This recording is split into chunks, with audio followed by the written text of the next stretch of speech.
Hello, friends. When a woman IPS officer goes on a covert mission disguised as a widow to the prison, a terrifying truth about the prison is revealed to her.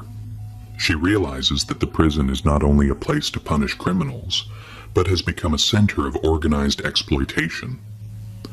The warden there, in the dead of night, calls the female prisoners to his room and physically exploits them. No female prisoner escapes his lustful advances. Each one is forced to abandon their identity. When the IPS Madam 2 arrives as a prisoner, the same thing happens to her that has been happening to the other prisoners. But friends, what happened next shook the entire prison system. After all, what did the IPS Madam do? To know that, watch the video till the end. You'll have a lot of fun and learn a great lesson. So friends, don't leave the video unfinished because incomplete knowledge is never equal to complete. Now, let's start the video. But before that, I request all of you to like the video, subscribe to the channel. So friends, let's start the video. Friends, it was around 10 p.m. The peace of Delhi seemed even deeper when IPS Bhavna Rathore sat leaning over her table inside the city's luxurious government bungalow. The files scattered in front of her and the blue light from the computer screen illuminated the room as a breeze of silence flowed through. Everything pointed to the fact that it wasn't an ordinary night. Her eyes kept fixing on the heavy file placed on the table as if the file was calling out to her. It read, "Confidential report on mismanagement of women's prison." Bhavna took a deep breath, as if gathering her inner strength, and opened the file. The first page shook her to the core. Inspector Ranjit Yadav was accused of sexual harassment, brutal beating, and mental exploitation of the female prisoners. 2 blurred pictures and a written transcript of an audio clip sent from unknown woods were attached below. Bhavana's heart skipped a beat. This wasn't just a duty. It was a call from a human being. The years of muffled cries of women trapped in the walls were audible. The government investigation would take time, but the screams of these women couldn't wait any longer. She told herself that night Bhavna made a bold decision.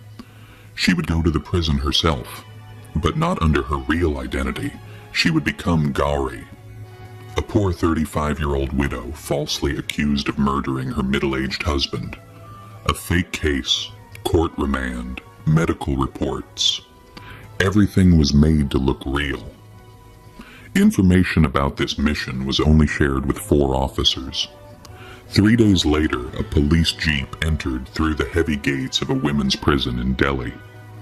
A woman, her tongue hanging out and her skin dried up, looking very ordinary with a tired, disheveled appearance and broken wrists, was none other than IPS Bhavna Rathore, who was now in the prison in the guise of Gauri. On her first night in prison, her soul trembled. The food on the plate was rotten dal and dry bread, and above all, a female guard who cursed at her.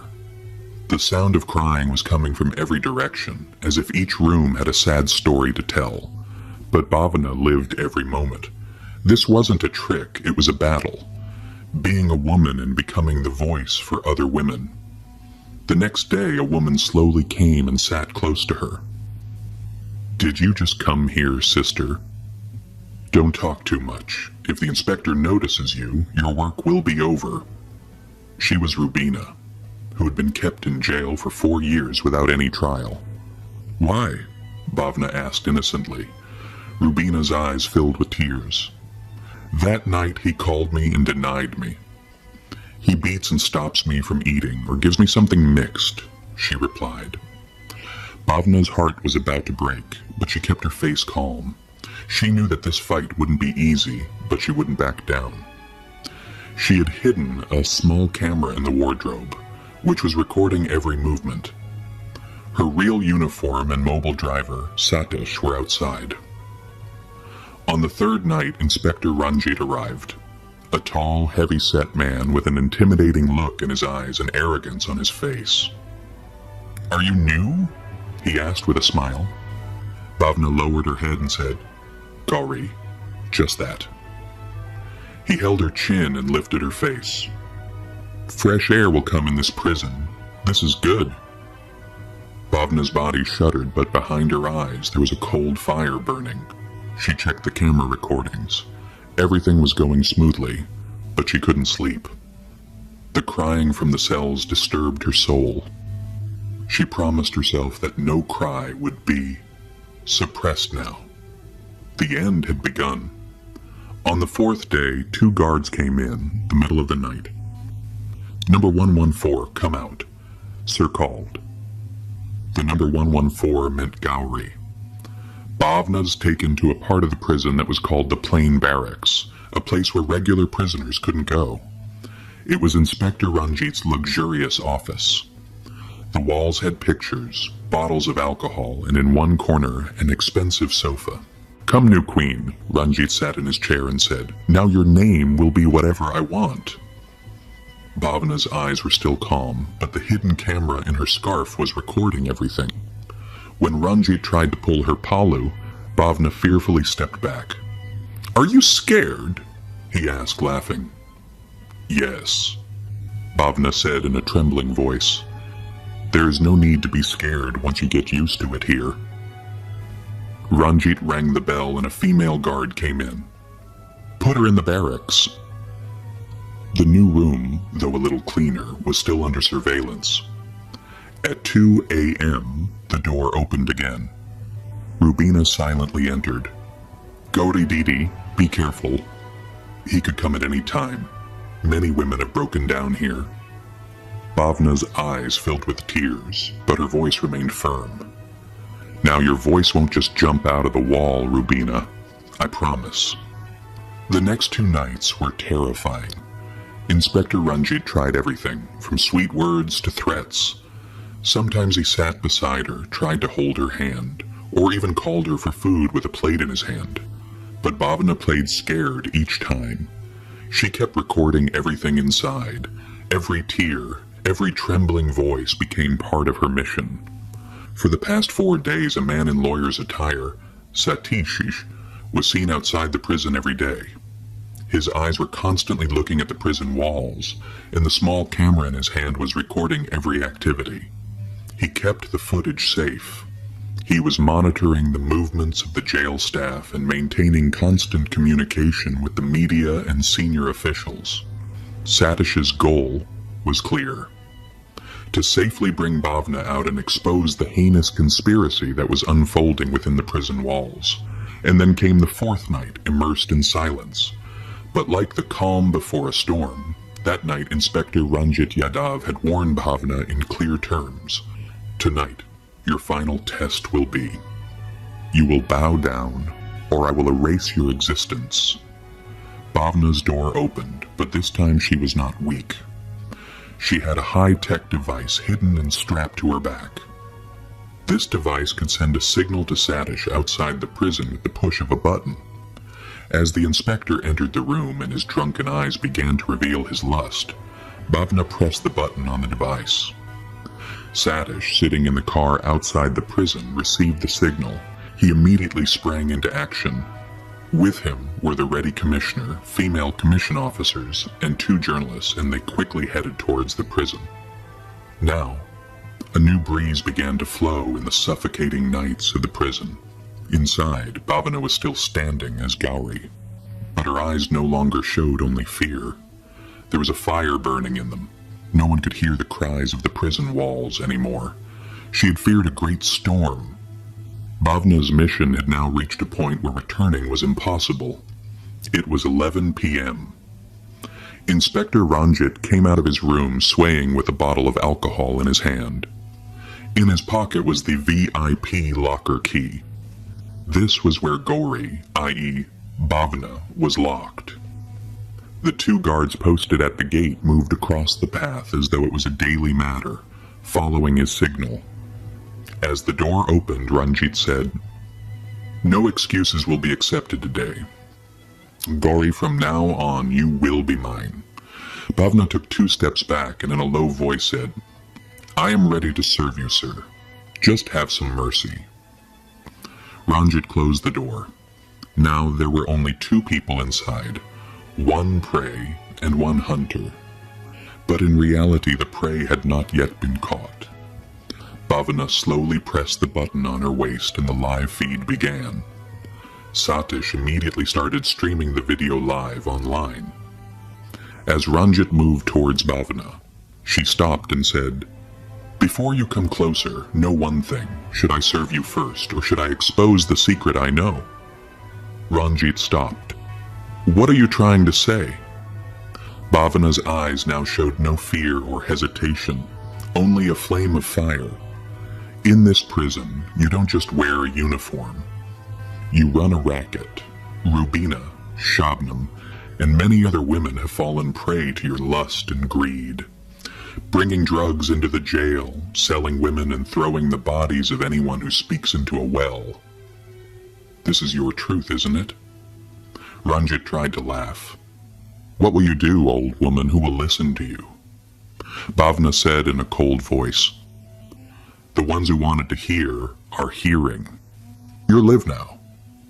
The whole country is watching." Ranjit's face turned pale as he turned around, and at that moment the door opened. The female commission officers, the police commissioner, the journalists, and Satish entered. "Inspector Ranjit Yadav, you are arrested for attempted rape, sexual harassment, and criminal conduct within the prison." Ranjit tried to escape, but the handcuffed police officers surrounded him from all sides. Those who had been following his orders all this time were standing with their heads bowed. Bhavna now moved forward with her true identity as IPS officer Bhavna Rathore. She glanced at the room one last time. This was not just the arrest of a police inspector. It was the defeat of the system that had been suppressing the cries of women for years. Now, not fear, but truth would resonate in every room. A riot began inside the prison. CBC records, files of missing women, fake registers, and drugs started being recovered. A complete conspiracy was being exposed, and then that one thing was found that changed everything: a secret diary. The diary clearly stated that, under the orders of the master, Rubina had been transferred. A new woman named Bhavna had arrived as a VIP. The master had also ordered to break her. Like the other women, Bhavna's eyes had hardened. Now she was not just a police officer. She was the voice of every woman whose cries had been suppressed until now. The next day, a secret meeting was held with the Women's Commission and the Special Crime Branch. From there, a name emerged: Raghav Tripathi. A 3-time elected legislator, a respected leader, the real mastermind behind everything. The same person who sheltered officers like Ranjit and ran the entire system from behind the scenes. Bhavna now understood that Ranjit had fallen, but the real predator was still alive, and her fight was about to become much bigger. Bhavna Rathore had now gathered so much evidence that she could have exposed the case at any moment. But this was very delicate because the person involved wasn't an ordinary man, but a legislator of the ruling party, Raghav Tripathi. Taking direct action against him could not only create political instability, but the investigation could also get stuck in legal complications. So, Bhavna made the next plan. And now she wasn't alone. The entire state's special task force was with her. Then suddenly, Bhavna's phone rang. A trembling woman's voice came from the other end. "Madam, my name is Shabnam. I too am a victim of the same network. I know where the master, Raghav Tripathi, is, but my life is in danger. Please help me." Without delay, Bhavna took the call seriously. The next morning she disguised herself and left to meet Shabnam alone without any official vehicle. Shabnam took her to an old farmhouse in a secluded area. From the outside, the place seemed normal, but as soon as Bhavna stepped inside, she realized this was no farmhouse. It was a torture den. Cameras everywhere, armed guards, and secret doors. Everything indicated that a serious crime was being committed here. Raghav Tripathi often hosted special parties, where female prisoners and innocent girls were auctioned. On the other hand, Raghav had now suspected that someone was following him. Hearing Bhavna's name, he became furious. He told his associates very clearly that she would not be kept alive. She was an IPS officer. She would expose the levels. Erase her. Bhavna had now plunged into a mission where her attire, her life, and her resolve were all at risk. But this time there was no fear in her eyes. There was a spark of revolution. She had decided that no one would be Gauri, Shabnam, or Rubina anymore. During the meeting, an express delivery person arrived with a suspicious parcel. The feeling opened her up. Inside there was a burned sari and a threatening letter. "You have set fire to our base. That same fire will turn you and your mission to ashes. Now you're not just an IPS officer, you are our enemy." Bhavna read the letter, then calmly placed it on the table. There was no fear on her face. It was only firm determination. That very night, she learned that a special party was being hosted at the farmhouse. 5 girls were being brought from the prison to be displayed in front of foreign guests. Bhavna knew this was the opportunity. She declared Operation Black Night. At 9 p.m., she left with her team. But on the way, a truck collided with their car on a bridge. The driver, Satish, died on the spot, and Bhavna was seriously injured. This wasn't an accident. It was a conspiracy.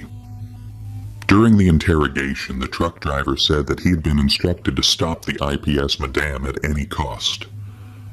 Once Bhavna regained consciousness, she said, "Call my colleagues. The operation will continue. Even if I have to go on a stretcher." Her face was bandaged with pain lines visible, but her eyes had firm resolve as she rejoined the operation. The STF surrounded the farmhouse from all sides. At midnight, as soon as they received the secret signal, the door was broken down. There were gunshots, screams, and chaos. Raghav Tripathi tried to escape through the back door, but he was arrested. 5 girls were rescued, including Rubina, who had previously been declared dead. After Raghav's arrest, a hearing took place in court. Outside, a huge crowd was chanting, "IPS Bhavna Rathore Zindabad," and "Hang the rapists." In court, Bhavna said, "Honorable court, we have made criminals out of leaders like Raghav. That was our biggest mistake. They turned the prisons into houses of exploitation. I urge you to punish him not just by law, but by humanity." Based on the evidence, witnesses, and video footage, the court sentenced Raghav Tripathi to life imprisonment for charges of rape, human trafficking, conspiracy to murder, and corruption. The Ministry of Home Affairs awarded Bhavna the Saurya Medal. But she didn't go to the stage. She went straight to the rehabilitation center where Rubina, Shabnam, and other girls were. As soon as they saw Bhavna, they ran to her and hugged her. "Madam, you made us feel like human beings." Bhavna's eyes filled with tears. "Now you will live not just the rest of your life, but a new life." A few months later, she was offered the position of chairperson of the National Women's Safety Commission, but she declined. Her answer was, "My field is where there is oppression and where justice is needed." A reporter asked her the last question. "Madam, don't you fear such powerful enemies?" Bhavna smiled.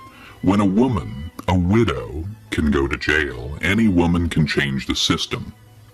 And with that smile, a new dawn of justice began.